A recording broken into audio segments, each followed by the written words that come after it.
So it's day 2 at Unic, and again I'm with Anthony, the managing director, who's going to introduce us to his UBP-45 compact baler. Now, Anthony, I had a little bit of experience with this earlier today, trying it out, and it really impressed me, but it was my first time using it. I didn't get it absolutely spot on. So you're going to take us through a proper live of how to do it. And I'm expecting to see this pile of sheeting and masking paper and cardboard down here compacted into, what is it? What can we expect to see out of this? We will be able to compact all of that waste down into a small manageable bale, which will weigh around 20 kilos in weight. So that's easy for one person to manage and manoeuvre about. And there's also some other unique features about this actual machine. Okay, so our system is designed so it's mobile on wheels, so you can easily manoeuvre this around the body shop that you're using this machine in with. So the purpose of this is so that you can manoeuvre the system to the waste source, as opposed to dragging waste around your body shop and risking accidents, and improving the whole cleanliness inside the facility. It will compact enough masking film, masking paper to cover 44 cars. All right. So by using this type of system, it helps improve the cleanliness in the facility. You can reduce your disposal costs by up to 75% of your masking film, masking paper.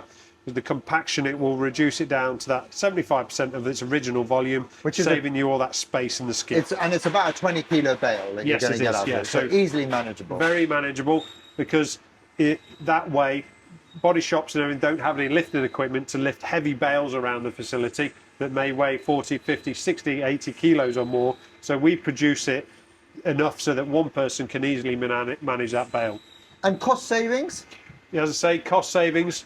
We've got a 75% compaction rate with the system. So if you're emptying the skip once a week, for example, full of masking paper, masking film, you can then look at, by using this facility, you'll be able to empty that skip once every month. And in my head, I'm already working out how much I'm spending on having my being picked up every 2 weeks, which is the minimum that I needed to be picked up. Sometimes it could be a little bit more. And I'm thinking, well, I could definitely reduce this to every sort of 4 or 6 weeks for my own collection, maybe even a bit more. You told me you can also resell this back into the industry? Yeah, we've had experience with some of our customers where they've separated away or gone away from plastic masking film and gone to masking paper, okay, which is much more recyclable. So by using masking paper only and lightweight cardboard, they're producing bales full of cardboard and paper, and they've been able to resell that as a commodity, as opposed to paying for disposal of it. The key to it is, if you're in that situation, it's the segregation. So you must make sure that your waste is completely separate. Plastic and paper and cardboard, 2 separate entities. I really like this idea, and I can't wait to show you how it's done properly by Anthony. When we start with this unit, we like to create a sandwich with all the waste. So we start everything off with a sheet of cardboard, and then we'll finish this bale later on with another sheet of cardboard, effectively creating a sandwich of all the waste in between. That way it holds everything together and it keeps it all neat once we pull that bale out.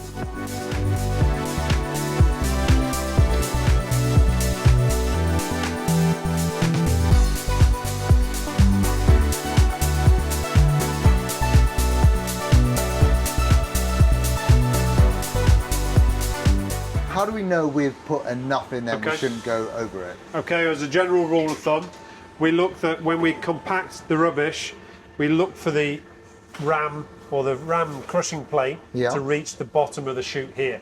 So as you can see here, we've gone past the bottom of the chute, so we actually have a bit more capacity left in this machine to put more rubbish in. But as you see, Wayne, we've run out of rubbish. We have. All right. But also, what I noticed was when we were compacting it, and you were going down and the ram was going down, there was a thud. So almost there was the pressure sort of quietened out, and then you had a thud. What was that? That's just with the ram reaching its final highest point of pressure, and it's just compacting that waste through that initial final stages of compaction.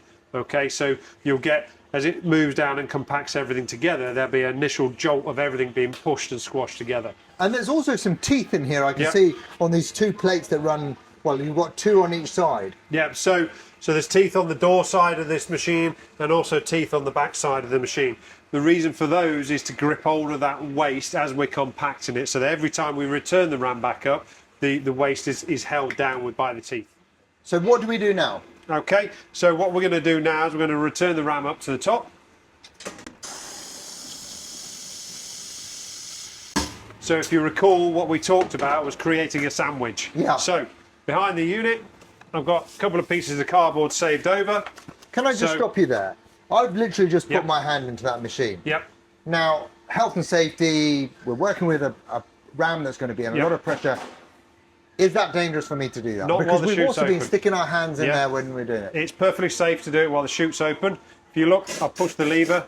We've got no movement with the ram. Okay. We have 2 door safety switches on this chute.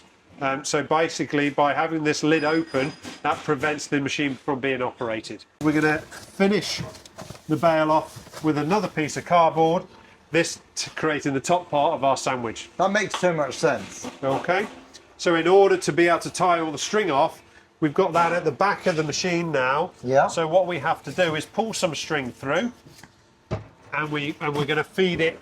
We're going to feed this. We have to release a bit of string. Sometimes Yeah. it gets caught. Feed it round to those notches at the front of the front of the plate. That's it. Yeah. So you can reach round through, guide the string round, and they hit to the notches on the front. All right. So if I pull too much Yeah. string through there. Yeah, probably. Yeah, that's about it. All right. So we also want to maybe pull some loose string through the bottom. Again, you said here, best to put your foot against the machine. Just even though we've got the brakes on, it just gives you a bit more stability. So the reason we pull it through is because we want to be able to tie the tightest knot or the tightest bale we can. So once that's done, that's going to lay the string across the top of the bale so that when we come to tie it off, we can meet the 2 pieces together. keep it compressed. So for one final time, we're going to compact the bale. There's that thud. That's it compacting, isn't it? Yeah, so that final stage is of it all being squashed together. We've given it the final compaction.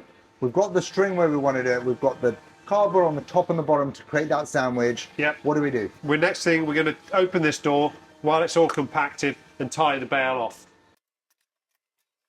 So that is all of that paper Yep. and masking film that we had. Yep. It's just come down into a small part. In a small compaction, roughly, as we say, about 75% of its original size. It's unbelievable, isn't it? Yeah. It's almost a no-brainer, really, for a business. It ticks all the green boxes as well, and it shows you doing a bit for the environment, because just don't remember, not only is the body shop saving money by reducing disposal costs, but we're reducing carbon footprint as well, because we've got less collections of the bins happening each month as opposed to each week. Yeah, yeah, all-round saving. And then Yep. there's one more little tip that you're going to share with us. Yeah, so a little bit of a tip. We want to make sure we try to pull the string through as tight as possible, because we want to make sure this bale is as tight as we can possibly make it. Right. I'm going to Okay. let you tie this up, because Yep. the last time I tied it, I didn't tie it tight enough.